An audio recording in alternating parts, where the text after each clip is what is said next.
Energy, UBI is coming, my friends. It's coming. And it means the end of your freedom. If you look at freedom in a certain context, this would be bad. If you look at freedom otherwise, this is actually not a bad thing. And I'll share with you here in just a second what I'm talking about. But let's first go into how energy UBI is coming. So here's the esteemed Janet Yellen, promoted for nothing other than her sex, if that makes sense. Because you can't say gender without saying the 57 one. So the sex, because a quarter of Democrats believe men can get pregnant, which is kind of weird, but they're the party of science. All right. Our plan, says Janet Yellen, powered by the Inflation Reduction Act, represents the largest investment in fighting climate change in our country's history. It'll put us well on our way towards a future where we depend on the wind, sun, and other clean sources for energy. We will rid ourselves from our current dependence of fossil fuels, says this clown. How does she get to wherever she's at? This is, by the way, from the Conservative Treehouse, Sundance over the Conservative Treehouse. This guy kicks ass. How did she get there on a fossil fuel powered airplane? But anyway, let's keep going. I want to read right down here. Here's where we say right here. To understand the scale of the ideological effort, review this earlier statement in her prepared remarks. In markets where we could not help lower prices by expanding supply, we have aimed to mitigate the pain directly through cost relief. Did you all hear that? In markets where we cannot help but lower the prices by expanding supply, we have aimed to mitigate the pain through direct relief. That's UBI, Universal Basic Income, geared towards energy. The mission here is that the Biden administration cannot expand energy supplies to lower energy prices without compromising their climate change mission, which is the whole part of the process. They've never wanted you to drive an electric vehicle. They've never wanted you to be able to fly on clean energy. They want you to stay in place. They don't care if you drive cars, my friends. Are you not familiar with the cars? What that did? Expand mobility, and mobility is the antithesis of what all tyrants want. So we're going to read right here. It's from the Khan Academy. Consumption in the 1920s. New possibilities of mobility open up the 1920s for a large percentage of the U.S. population. Once a luxury items, cars became within reach for many more consumers as manufacturers of automobiles began to mass produce automobiles. The most significant was the Model T, which made car ownership available to the average American. By the early 20th century, hundreds of car manufacturers existed, but they all made products that were too expensive until Henry Ford came along with the Model T, and then we bought cars, and then you could start driving. In fact, going back to, I was back there, Days on the Family Farm by Carrie Meyer, when they first got the car, they started going to see their sister in Tacoma, Washington, even though they lived in Illinois. They never could do that before. Mobility was increased the use of fossil fuels, increased the use of energy, the energy demand, inherently the energy supply. Also allowed you to escape the oppressive states of New York State, for instance, when they start mandating things. You see what I'm saying? They don't want mobility. They don't care if you drive an electric vehicle. They don't care. They just want you to shelter in place, ideally in a city, an apartment complex where you have rent control, energy UBI, and income UBI in order to give you what you need to survive as long as you capitulate to what they demand. You don't take the jabs, no UBI for you. I know that sounds horrible. It is, man, 100%. There's not really a whole lot you can do about it. It is what it is. Other than to say, I don't want to be part of that. I want to remove myself as much as I possibly can. Now, let me show you something. I was just working on my fridge today because the fridge, the lever broke and we had to fix it. And it's actually interesting. So we pulled the panel out, the control panel, to fix the lever. The control panel, the connection, for some reason it just stopped working, man. You know what I'm saying? And I messed around a little bit. You can buy a new connection, all that stuff. But it still has water, and it makes ice, and it freezes everything. You know what I'm saying? And cools everything. It's a great fridge, man. I've had it for 10 years now. It does. You can push the thing for water. Now I don't like to do that because I don't like I don't like fluoridated water, so I use a filter from Clearly Filtered. If you want to get a Berkey, that's fine. But I don't want the freaking government water. I use my own. I use the water from the tap and I put in a clearly filtered water, and I get non-fluoridated water. And then whatever. But anyway, what I'm saying is at the end of the day, we still have the thing to work, which, my kids use and whatnot. The ice maker still works, you know what I'm saying? But now we no longer have the thing we can push to say crush ice or regular ice or water. Now you got to do it the old fashioned way. You got to reach down there with a scooper, put the ice in your cup, and go like that to get the water. All right, is that the worst thing that ever happened? No, it's just not. I mean, what does a fridge do? It keeps your food, a freezer keep your food cold, and a fridge keeps your food cool. It works like a charm. So going back a little bit in time isn't the worst thing that ever happened. Now, we're just kind of chuckling, Charlotte and I said, man, the amenities we've come used to as almost like a rite of passage that we deserve this. No, you don't. Now, I can pay for a new panel. I mean, it's easy to fix. And probably not. I haven't even looked at the price. Probably not going to do that because it works fine. You got to go down to the old-fashioned scooper, make your own ice. Or, I mean, it's even that. It's still 10 times better than any fridge I've ever had up until the last 10 years. So when they say UBI, when I say UBI for energy, if you want to keep using the same amount of energy, it's going to cost you an arm and a leg, or you're going to go to Big Daddy government and say, I need a handout. But they're not increasing the energy supplies. Let me show you something else here. This is the world energy production, and you can see renewables up here. Coal, oil, gas, hydro. Hydro's flatline. You're not going to get any more hydro. Nuclear, we can expand dramatically. That's not considered it's clean and it's green, but it's not considered a renewable, and the renewables are just up here. The point is renewables are never going to accomplish. It's not going to come close, man, for the society that we're used to. It never will. It's silly to even consider that. But people do because they're living in a fantasy world. But the elites don't care. They don't care about green. They just want you to consume less. I'm telling you, man, it's just that simple. And so they're going to say, hey, you're used to this high affluent society. The days of abundance are over. But if you want to keep your fridges on and whatnot, if you want to travel, you're going to have to do what we say if you want the energy UBI. And you'd be like, oh, man, I'd want to travel to France. I want to take that freaking, if you don't have the money. I mean, if you have the money, you can do it. But if you don't have the money for just a regular middle-class family, like, I can't afford freaking $5,000 to fly to France to go see my grandma in Paris. You see what I'm saying? You can't do that. It's okay, well, we'll help subsidize you, but you will do what we say. I tell you, the more I see this, the more I recognize that Putin was part of this whole thing in order to get us prepared for high energy prices and thus a UBI and thus less freedom, man. This is one big show. It's crazy. Let me show you something else here. This is in 2008 when Obama was running.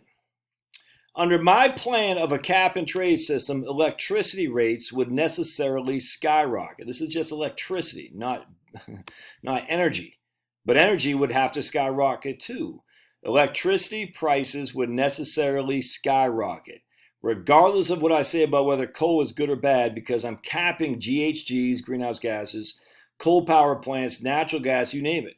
Whatever the plants were, whatever the industry was, they would have to retrofit their operations. That's going to cost money, and they're going to pass that money on to consumers. And they're not going to have enough production to meet the consumer's demand either. This is what they've wanted for years. They don't like mobility. They don't like middle-class families having access to cheap energy. They just don't. They could not scare us enough in climate change stuff, so what did they do? They created this false flag of a war in Ukraine to increase the prices of energy to get us all used to it. And we're seeing all over Europe, man, that they're saying, oh, we're going to help you out. We're going to bailouts for energy, bailouts. We're going to help you out with your, in fact, I was watching the other day about some German idiot saying, I don't care what my voters want. He said, I don't care what my voters want. We're supporting Ukraine 100%. If we got to help my voters, and then she went on to say, we'll help them with their energy cost. That's energy UBI. And I'm reading right now an article from this on Zero Hedge right here. Hold on just a sec if I can find it. Yeah, right here. Without energy, no economy can run.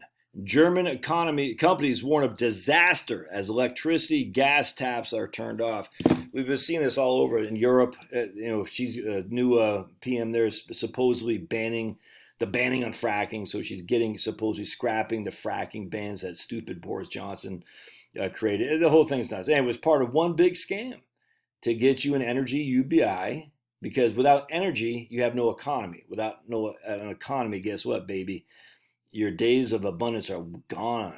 And if you want to have the basic necessities, you will subscribe to what they want from you. So the middle class is what stopped all this, man. When you got mobility, when you got people growing in wealth, growing in magnitude, growing in political power, they could not just do top-down command control. So they're doing it via false flags. And they're good at it, these guys. And again, my question is, I'm not sure if Trump was in on it, and Boris Johnson certainly was. The World Economic Freedom Foundation certainly was. What for him? Putin certainly is. Zelensky's probably too stupid to know he's in on it, but all these guys are in on it, 100%. I don't think Zelensky is. I think he's too dumb, but Putin certainly is, man. The Chinese probably. I can't. Hold on a second. Come on, buddy. So check this out. Because none of these guys like middle class. They don't want that. Middle class is a threat to the existence of dictators, of tyrants, of globalists. So they want the middle class reduced, and they're doing it. I mean, it's a marvelous plan if you're a part of that cabal. But anyway, I want to read you something real quick from Screwtape Letters right here. All right. So this is from Screwtape Proposes a Toast. I'm going to read you a little bit of this because it's so obvious to me what's happening here. It's satanic, man. In a word, we may read, this is one of the devil's henchmen here called Screwtape, all right? So he's giving a toast to other tormentors who are having a toast to celebrate the souls they've stolen away from God. In a word, we may reasonably hope for the virtual abolition of education when, quote, I'm as good as you, unquote, has fully had his way. All incentives to learn and penalties for not learning will be prevented. Who are they to overtop their fellows? And anyway, the teachers, or should I say nurses, will be far too busy reassuring the dunces and patting them on the back to waste any time on real teaching. We should no longer have to plan and toil to spread the imperturbable conceit and incurable ignorance among men. The incurable ignorance among men. The Green New Deal, fossil fuels just go away. We just want renewables. The incurable ignorance among men. The little vermin will do that for themselves. Of course, this would not follow unless all education became state education. But it will. This is part of the same movement. Penal taxes designed for that purpose are liquidating the middle class. The class who were prepared to save and spend and make sacrifices in order to have their children privately educated. The removal of this class, besides linking up with the abolition of education, is fortunately an inevitable effect of the spirit that says, I'm as good as you.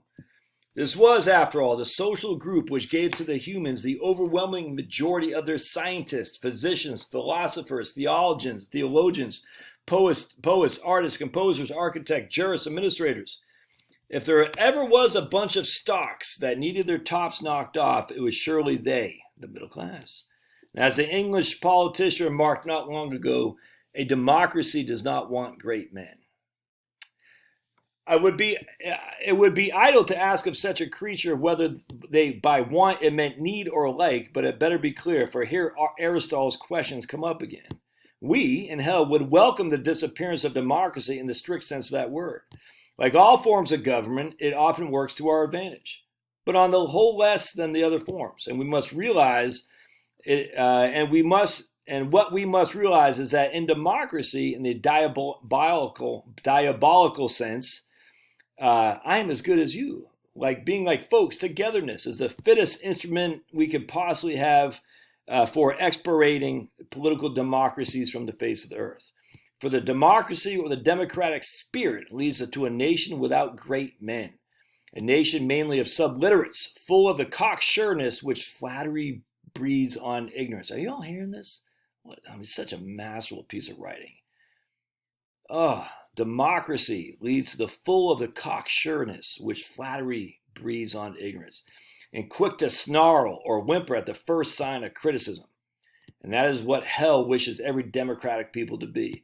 For when such a nation meets in conflict, a nation where children have been made to work at school, where talent is placed in high post, and where the ignorant mass are allowed no say in all public affairs, only one result is possible. Who are we right now in the United States? For a nation where talent is placed in high post? Nope. The ignorant mass are allowed no say in public affairs? Nope.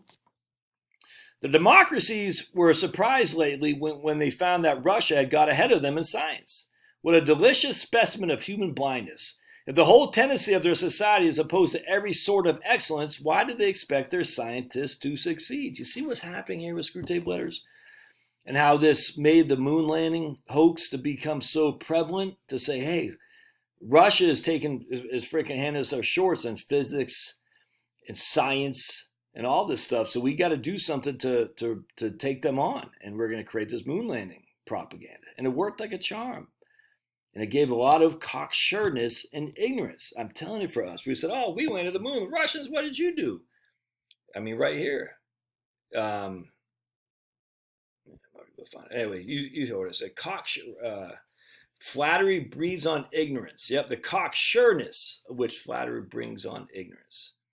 It is our function to change the behavior, the manners, the whole attitude of mind which democracies naturally like and enjoy. Because these are the very things which, if unchecked, will destroy democracy. You would almost wonder that even humans don't see it themselves.